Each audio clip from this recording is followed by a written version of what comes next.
అందించకపోతే ఎవరు వెళ్ళినా, ఢిల్లీ ఏ మూలకి వెళ్ళినా, ఏ బీహార్, ఉత్తరప్రదేశ్, పంజాబ్ ఏ మూలకి వెళ్ళినా 100% స్ట్రైక్ రేట్ అంటే మాకు అర్థం కావట్లేదు. మనం కొట్టింది 21 కానీ 21 ఇప్పుడు సెంచరీ కొడితే ఎవడన్నా మాట్లాడాలి, మళ్ళీ 21 కొడితే మాట్లాడతారు. నాకు అర్థం కాదు. అంటే 21 వెనక 21 ఎంపీస్ కూడా ఉన్నాయి. అది దాని సత్తా. అంటే ఈ రోజున ఒక కూటమిని నిలబెట్టాలి, రావాలని ఎంత తపన పడ్డాను. ఆ కూటమే ఈ రోజున ఎన్డీఏకి వెన్నుదన్నుగా ఉండిపోయింది. అది అర్థమైంది. నాకు తెలియలేదు. అది నేను చేసుకుంటే వెళ్ళిపోయాను. నేను మన నేల బాగుండాలని స్వార్థంతో చేసుకెళ్ళిపోయాను. ఆ స్వార్థం అంటే మంచి స్వార్థం, అది నిస్వార్థంగా చేశాం. నాకు ఏం అవసరం లేదు.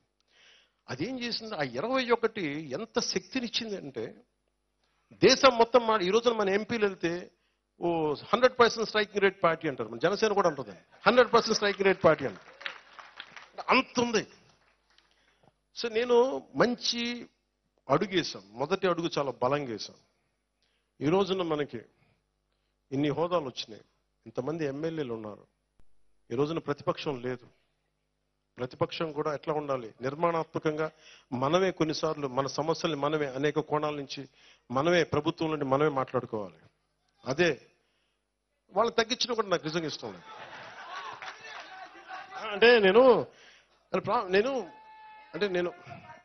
ఒక నిమిషం అలాగే ఇది నేను ఎందుకు మీకు చెప్తానంటే, నాకు యుద్ధంలో ఓడిపోయిన శత్రువునైనా సరే ఈ దేశం మూల లక్షణం ఏంటంటే, మనకి బంగ్లాదేశ్ వార్లో ఓడిపోతే మన అప్పటికన్నా బ్రిగేడియర్ అని పేరు ఫీల్డ్ మార్షల్ శామ్ మానేక్షా అంటే ఈ దేశం తాలూకు గొప్ప లక్షణం ఏంటంటే, యుద్ధం చేసిన తర్వాత ఓడిపోయిన పాకిస్తాన్ని దాదాపు 50,000 మంది సైనికులు దొరికిపోయారు.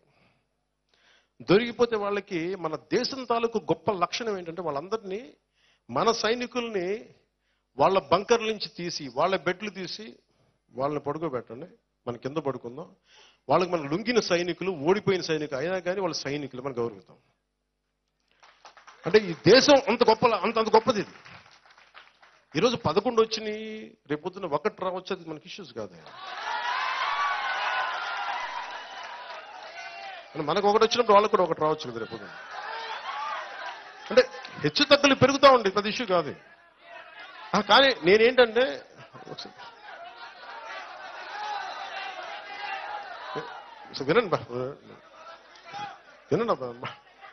వినండి నా మాట కాదు. ఇది నేను ఎందుకు 11 అంటే, అలాగే అయినా అయిపోయినాయి కదా, వెళ్ళిపోయారు కదా పాపం. ఎందుకు మళ్ళీ బాధపడి ఎన్నిసార్లు బాయ్ చెప్తాను? చాలు బాయ్ చెప్పారు, చాలు సంతోషించండి. రోజు బాయ్ కుదరదు. ఒకసారి బాయ్ చెప్తే చాలు. ఇది ఒక నిమిషం. ఇది అంటే నేనేం చెప్తానంటే, నువ్వు తల ఎగరేయకు విజయంలో. మనం తల ఎగరేయద్దు, మనం తల ఎగరేయం. వాళ్ళకి 11 రానివ్వండి, 1 రానివ్వండి, అయినా కానీ మనం తల ఎగరేయం. ఎందుకంటే మనందరిది ప్రకృతి ఏమి నిర్ణయిస్తో దాని మూలంగా వెళ్తాం. వాళ్ళకి 151 సీట్లు ఇచ్చి పరీక్ష పెట్టింది కాలం. ఆ కాల పరీక్షలు తట్టుకోలేకపోయారు. 151 సీట్లు రాగానే వాళ్ళు ఏమనుకున్నారు, ఏదైనా చేసేయచ్చు అనుకున్నారు. అలా చేయడానికి కుదరదు. అందుకని వాళ్ళకి అది మనకు పాఠం. అది మనం వాళ్ళని తగ్గించడానికి ఇవన్నీ కాదు. నేను ఓడిపోయినా, నేను ఏం చెప్పాను, వాళ్ళు ఓడిపోయినా కానీ నాకు వ్యక్తిగత కక్షలు ఏమి ఉండవు. సిస్టమిక్ కరెక్షన్సే ఉంటాయి. సిస్టమిక్ కరెక్షన్స్ కొంతమంది వ్యక్తులు దొరికితే దాన్ని పర్యవసానం వాళ్ళు ఎదుర్కోవాలి తప్ప, పర్సనల్గా నువ్వు ఆ రోజు ఇవి చేశారు ఆ సిస్టమ్, అలాంటి వ్యక్తిగత ద్వేషాలకి దాడులకి నేను దిగను. మన వాళ్ళని కూడా దిగద్దని నేను కోరుకుంటున్నాను. తేడా మనం అదే చూపించాలి. మనకి వాళ్ళకి ఏంటి తేడా? మనం చేయాల్సింది ఏంటంటే, వాళ్ళలా కాకుండా ఉండటం మనం చేయాల్సింది. మీకున్న శక్తి అలా ఏంటంటే, హ్యావ్ డిసిప్లైన్.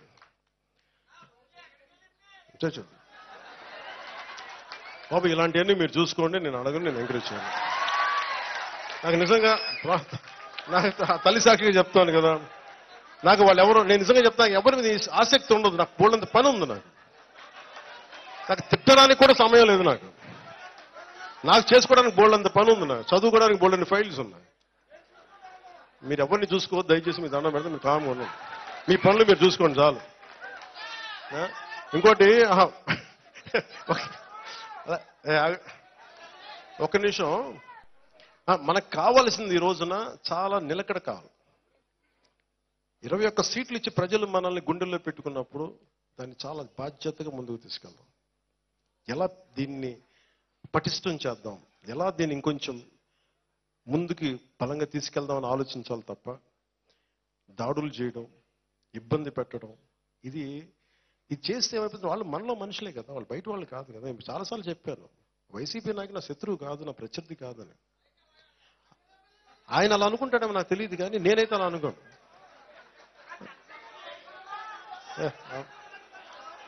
నేను చెప్పనా? ఓకే, మీరు అనుకుంటారు కదా, ఒకసారి చెప్తాను. ఇంగ్లీష్లో సామెత ఉంటుంది, ఇంగ్లీష్లో ఒక సామెత ఉంటుంది, you reap what you sow. నువ్వేదైతే నాటుతావో నీకు అదే తిరిగి వస్తుంది. నువ్వు ద్వేషం నాటితే ద్వేషమే తిరిగి వస్తుంది, నువ్వు ప్రేమ ఇస్తే ప్రేమే తిరిగి వస్తుంది. నేను ప్రేమనే ఇస్తున్నా, ప్రేమే తిరిగి రావాలి.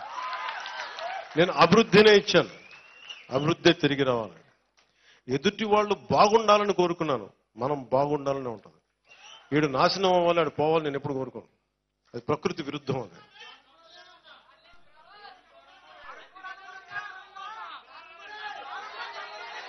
ఓకే. ఇవన్నీ అందుకని మిమ్మల్ని అడిగేది ఏంటంటే, మీరందరూ అవన్నీ తల్లి చూసుకుంటుంది మనకి ఎందుకు. జగజ్జనని, విశ్వమాత, విశ్వజనని, ఎవరిని ఎలా ఉంచాలో ఆవిడ ఆ తల్లి చూసుకుంటుంది. మన పని ఏంటి, మన పని చేసుకుంటాం. ఎందుకంటే మనం ఎవరికి ఏం చేయక్కర్లే, మనం చూస్తూ ఉంటే చాలు. నన్ను చాలాసార్లు తిడతా ఉంటే ఏం చేస్తాను తెలుసా, నన్ను అనుకుంటూ కదా, మీరు అందరూ అనుకుంటుంది కదా ప్రశ్న, ఎలా భరిస్తాను నేనని. నేను ఫస్ట్ నన్ను తిట్టే వీడియోలు నేను చూడను. వాళ్ళు అనుకోవచ్చు చాలా మంది, నాకు మళ్ళీ చెప్తున్నారు నిన్ను ఎలా తిట్టారంటే, అమ్మ చెప్పలేదు విషయం అంటే నేను చెప్తే నేను వేరే ఆలోచన. నేనేంటంటే బై డిఫాల్ట్ సెట్టింగ్ నేను చూడను, నేను విన్ను. నేనేం నమ్ముతానంటే, తల్లి నా గుండెల్లో నువ్వు ఏది మంచి అదే చేయనివ్వు, నన్ను ఏది వినాలో అదే విననివ్వు, దేనికి స్పందించాలో దానికే స్పందింపచేయి. ఇంకా నన్ను ఎన్ని రకాలుగా నేను చూడను కూడా చూడను నా గురించి. సో అందుకే నన్ను ఎవరిని తిట్టినాగా నాకు అర్థం కాదు. అట్లాగా ఎవరిని తిట్టినట్టు ఉండదు.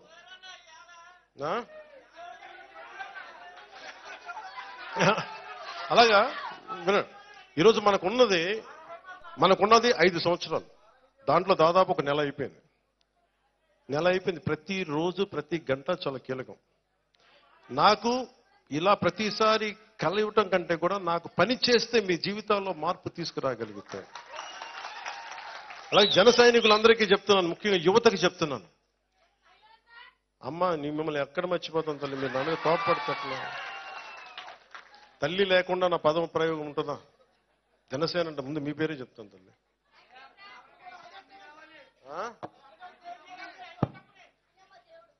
రాగానే మొత్తం ఏమంటా తల్లి, అల్లావుద్దీన్ అద్భుత దీపం తీసేయడానికి ఐటీ కంపెనీ ఇదిగో తీసుకో, ఇంకేం కావాలి చెప్పి ఇచ్చేస్తా.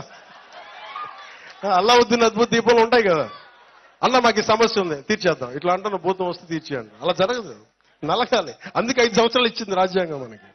ఈ 5 సంవత్సరాలు మీరు కనీసం సంవత్సరం చూడాలి. కనీసం దోచేశారు వీళ్ళు, అందరూ అడ్డగోలు చేశారు. ఇవన్నీ నిలబెట్టుకోవడానికి, అర్థం చేసుకోవడానికి, పరిస్థితి తీసుకోవడానికి, వీటన్నిటి కష్టాల మధ్యలో మొట్టమొదటి ప్రామిస్ ఉద్యోగాలు ఇచ్చాం. వాళ్ళు అంటున్నారు ఈ ఉద్యోగాలు ఇంకా ఎక్కువ ఇవ్వాలి డిఎస్సి అంటే, మీరు అది కూడా ఏడవలేదు కదా. మీరు కరెక్టే, చాలా ఉన్నాయి, లక్షలు ఉన్నాయి ఉద్యోగాలు. నేను చెప్తాను కదా, ఇప్పుడు డిప్లొమా మన ఫారెస్ట్ డిపార్ట్మెంట్లో 420 పోస్టులు ఖాళీగా ఉన్నాయి.